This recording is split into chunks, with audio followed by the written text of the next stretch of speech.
국민의힘에 묻습니다. 대장동 개발 누가 한 겁니까?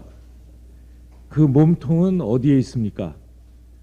적반하장도 이런 적반하장이 없습니다. 2010년 지금의 국민의힘, 당시 한나라당의 신영수 의원은 LH가 아닌 민간에서 개발하자고 강하게 압력을 넣었습니다. 신 전 의원의 친동생은 수억대 뇌물을 받아서 구속됐습니다. 국민의힘 5선 의원으로 원내대표까지 지낸 원유철 의원은 화천대유 고문으로 재직하며 매월 900만 원을 타갔다고 합니다. 곽상도 의원은 화천대유 소유주와 친분이 있다고 평소에 밝혀왔고, 그 아들은 화천대유에 채용돼서 7년 동안 근무했습니다. 이것이 화천대유를 둘러싼 팩트들입니다. 정말 부끄러운 일입니다. 적어도 공당이라면 내부 의혹자들에 대해 먼저 자체 조사를 하고 국조든 특검이든 이야기를 꺼내는 것이 순리일 것입니다. 그런데 검당유착, 국기문란 고발 사주 사건으로 지난 총선에 개입해서 표를 도둑질하려던 윤석열 검찰과 국힘이 물타기를 위해 국조와 특검을 꺼내들었습니다.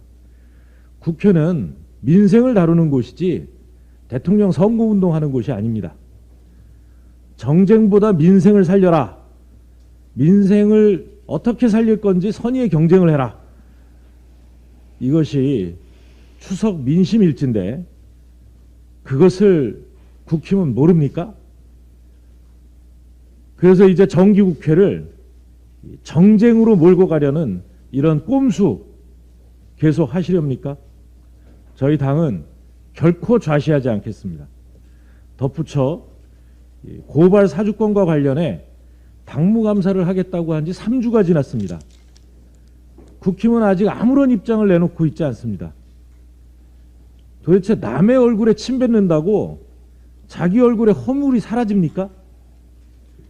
최소한의 염치를 지키려면 스스로 벗겠다고 했던 허물, 이것부터 벗는 것이 도리일 것입니다. 지난 7월 여야는 법사위의 상황 기능을 제한하고 일하는 국회를 만들자는데 합의했습니다. 구두 합의를 통해서 법사위 고유 권한과 무관한 심의가 이루어지지 않도록 현안 질의를 삼가하고, 또 체계 작구 심사 시에는 부처의 차관을 출석하는 것을 원칙으로 한다, 이렇게 분명히 합의했습니다. 그런데 국민의힘 법사위 간사는 지도부로부터 중요 이슈나 쟁점 법안의 경우에는 장관 출석을 원칙으로 한다는 이 뜻을 전달받았다고 주장했습니다. 어제 이것이 논란이 되자 여야 간사는 여러 차례 협의를 했다고 하는데 이건 협의할 사항이 아닙니다. 여야 원내대표 간의 합의와 또 국회법 개정으로 법사위는 이제 그런 협의를 할 권한이 없습니다.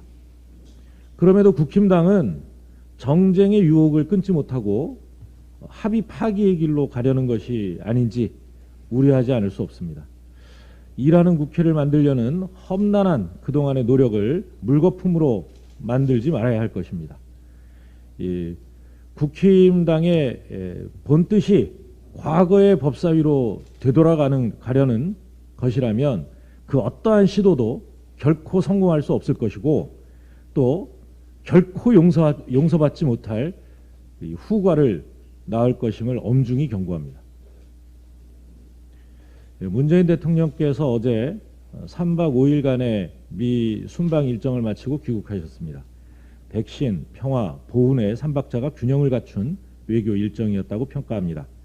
지난 21일에는 미국, 영국과 백신 협력 협약을 체결했고, 화이자 회장을 만나 내년 백신 추가 구매 및 조기 공급을 요청했습니다. 22일에는 유엔 총회 기조연설을 통해 남북, 미, 중이 주도하는 한반도 종전선언도 제안했습니다. 북한에 촉구합니다. 북한도 변화를 두려워해서는 안 됩니다. 아직 종전을 선언할 때가 아니다. 이런 기존 입장에서 한 발도 나가지 못한다면 한반도의 평화로 가는 길은 더욱 멀어질 것입니다.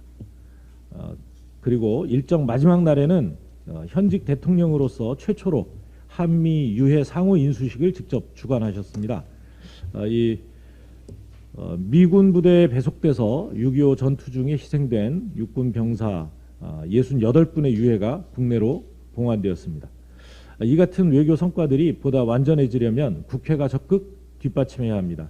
세계 각국과 체결한 백신 협약, 또 양해 각서가 실제로 이행되도록 정부를 돕고 또 글로벌 백신 허브로의 도약과 코로나19 극복에 초당적으로 나서야 할 것입니다.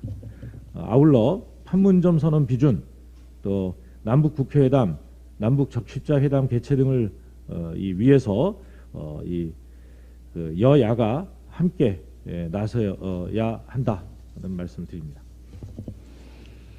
한 가지 더 말씀드립니다. 어제 한국전력이 연료비 조정 단가를 원상회복한다고 밝혔습니다.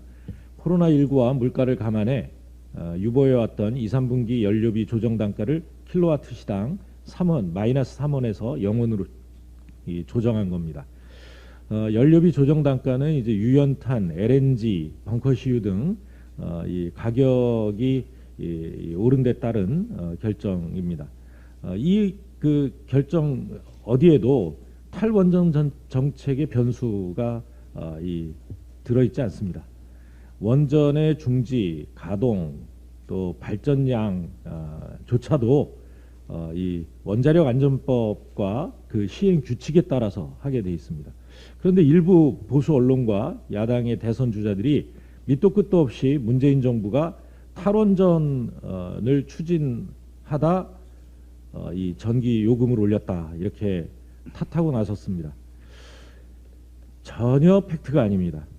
이 주장이 사실이려면 원전 이용률이 줄었어야 되는데 18년 65.9%, 19년 70.6%, 20년 75.3% 줄지 않고 오히려 늘었습니다.